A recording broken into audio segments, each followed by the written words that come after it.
start with just a couple of observations about our time together.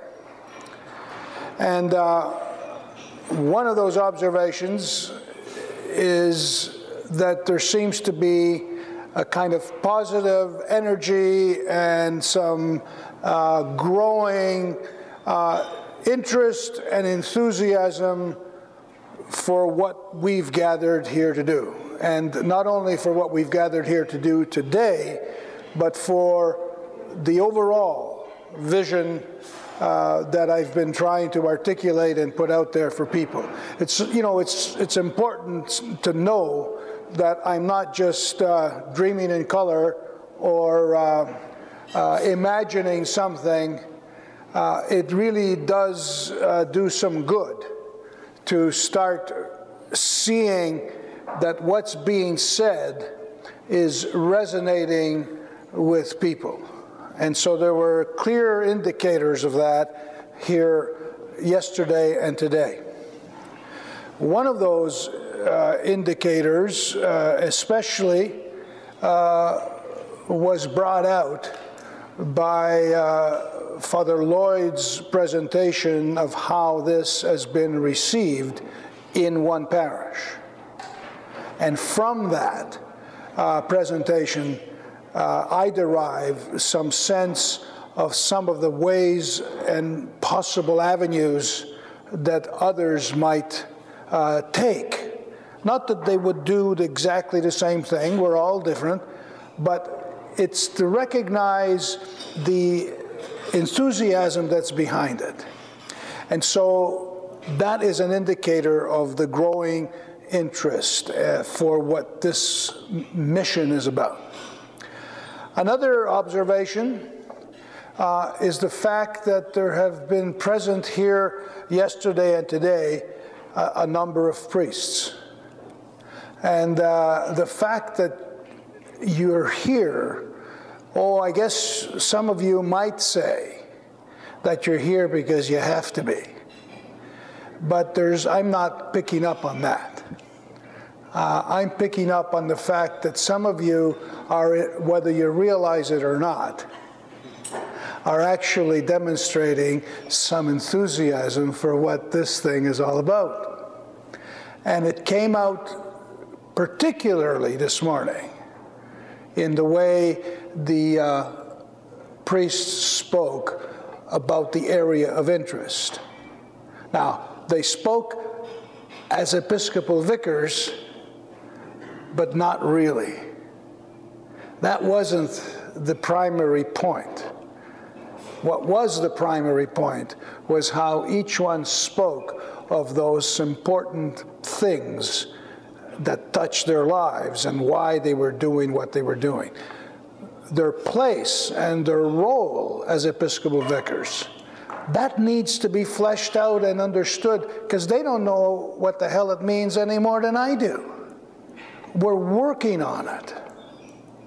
And as we work on it, what we are developing, hopefully, is a new way of being the church, a new way of serving the church. And in there, I hope, there is also an understanding and a different understanding of what and how authority is exercised and lived out. It's not a hierarchical process. It's actually a collaborative process. And I think regrouping everyone under areas of interest hopefully brought that out. And we'll work on that even more as we go along. So those are some of the observations. What I heard from the different groups, and I'm going to jump around on my notes, one of the key things that I heard was, let's make no assumptions. When it comes to evangelization, let's not presume that there are the converted and the unconverted. In fact, we're all in need of some kind of conversion. some kind of change of perspective, some kind of change of way of being and doing. So let's take no assumptions. There's nothing for granted.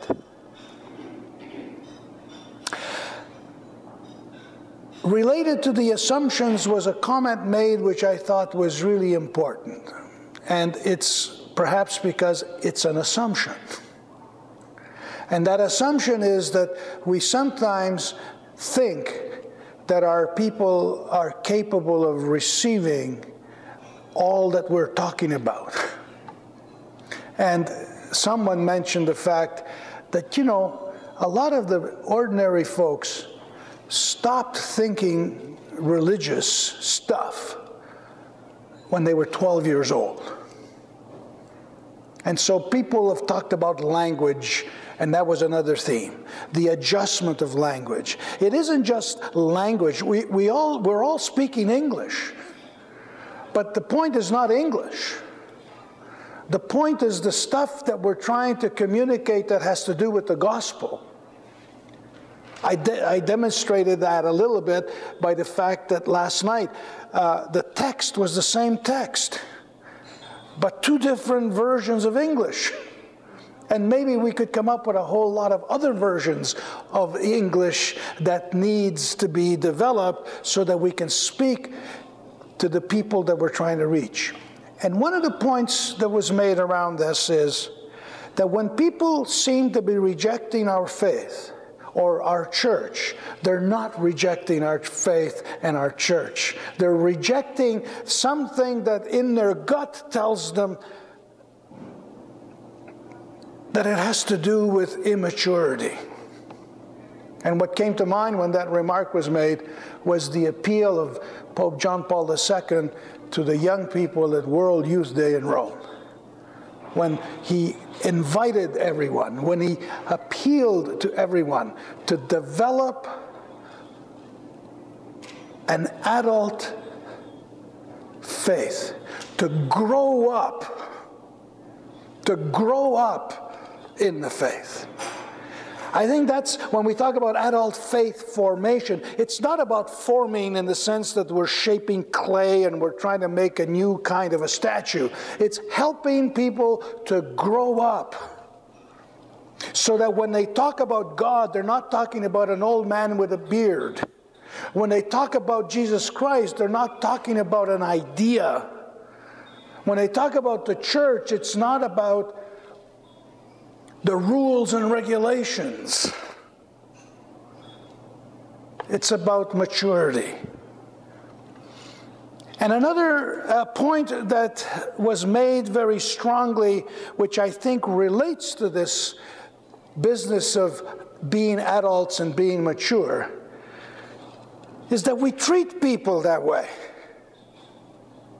That we treat them that way by inviting them. A number of you have spoken about the importance of personal invitation. That's what evangelization is. It's reaching out and inviting them in. Father Lloyd's image of an extra potato in the pot is about personally inviting someone and saying, welcome. How do we reach out to the people that Duncan talked about, which I haven't forgotten? The 2/3 of our Catholics who are in broken marriages, who are trying to figure out where the hell they belong, what their place is in the church. That's a major piece.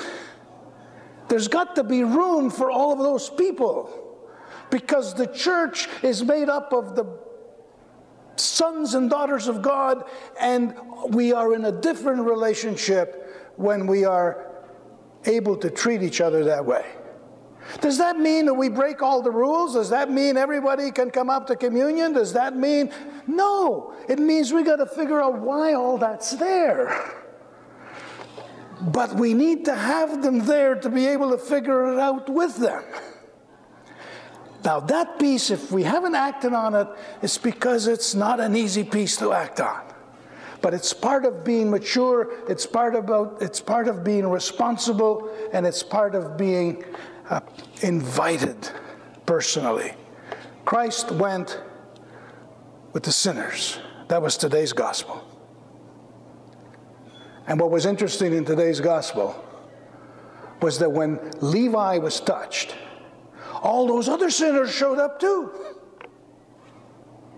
They all showed up. It pissed everybody off, those who were the righteous ones, but they were all there. Another thing that struck me because of what some of you said in your groups, but it turned out that I ended up in a group myself, which was not expected. And we talked about something that I think is very similar. And that has to do with how do we connect with young families. And a number of you talked about engaging the entire family. How do we develop something that gives the message that we're not against hockey, that we're not against ballet, that we know that this is a real time problem? And so how do we connect all of that so that faith becomes part and parcel of life? Because that's what evangelization is about. It's how we connect with what's going on. Church isn't just what happens 1 hour on Sunday. Church is what happens all the other days of the week as well. How do we make that obvious and clear? So the idea of reaching out, connecting with entire families, bringing them together, I think that becomes an important theme that we need to work on. The centrality of the community, liturgy and the centrality of the community, but how do we make the liturgy and the community and the experience of sacramental life all somehow integral to each other? That's part of the revitalization of the sacraments that we've been talking about. And in the report that was given to the priests some months back, or maybe a year ago, Father Tom worked on that with a bunch of other people. That was the key thing. How do you connect that which is disconnected? The sacraments isn't just coming and having yourself done. And so what are those sacraments? The sacraments are the vehicles and the ways of meeting and touching and being touched by the body of Christ. The mysteria carnis suis. To be touched by the very fleshiness of Christ himself. That's part of what the liturgy, I believe, intends to do. And out of that, we develop our capacity and our desire and our willingness to give thanks to God. Otherwise, we don't have any bloody reason to show up on Sunday anyway. And so, related to the liturgy and related to some of the challenges that we have, it's not about sitting and standing. I'm fed up with that. I have too many people bitching about that. It's about, are you connecting with God? Are you worshiping somebody? Or are you just worried about the person that's standing in front of you? How do we make those points obvious and clear?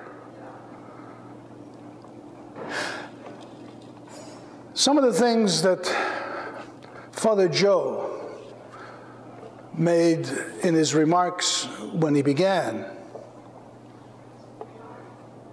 what I was struck by, and whether he intended that, I think he did, was that everything's changed. And because everything's changed, we can't be presenting the same product that we always presented. And so at the end, when he said, if the couple shows up because grandmother wants you to be married, well, it was a pretty damn good idea. Well, why don't we ask grandmother to tell us why? But not as an obligation, not as a source of guilt, not as a, grandmother's being a pain in the neck. But can grandmother say why? That's part of what we need to be working on, and that's why there's a need for a new program, not only for marriage prep, but I think a new program for the other vocations as well. In our spontaneous group, I related a story that of a conversation that I had, I don't know if it was on Friday or Thursday, with Ken. And we were talking about the shortage of priests. Yeah, it's a problem. And we're going to figure out how to handle that in the immediate. So we're going to train people and we're going to do stuff. But I also said, that's not the problem. The real problem is the community of faith. The shortage of priests is a symptom. If we do this new evangelization stuff, and if it starts to have the impact that it's hopefully going to have, the community of faith will produce, it will grow, and it will develop those individual persons who will want to commit themselves to the service of the community, whether that's in marriage, whether that's in priesthood, whether that's in religious life, or any other state in life that is available. So, what needs to be done in that call to holiness section is to develop, again, another way of perceiving and understanding what the real issue is. I was working on another document during the week, has to do with diagnosing the problem correctly. If we don't have a good diagnosis, we don't come up with a good prescription. So instead of fixing the headache, maybe we need to fix the body. And that's what this is about. And so those are some things, last point, that I heard in terms of methods and expressions and vehicles of expressions, is that almost everyone has referred in some way or other to the use of high-tech means, whether it's being taped like it is right now, or whether it's by video, by internet, or whatever it is, texting, or whatever all that is. It's an obvious tool. It's as important in our time to use those means of getting the message across as it was when Gutenberg printed the Bible the first time. So, with that said, let us hope that we can go to the next step. And while we may not all be aware of where we're going, we do have some next steps. And we'll take a look at those in a minute. I've talked enough and long enough. Thank you very much.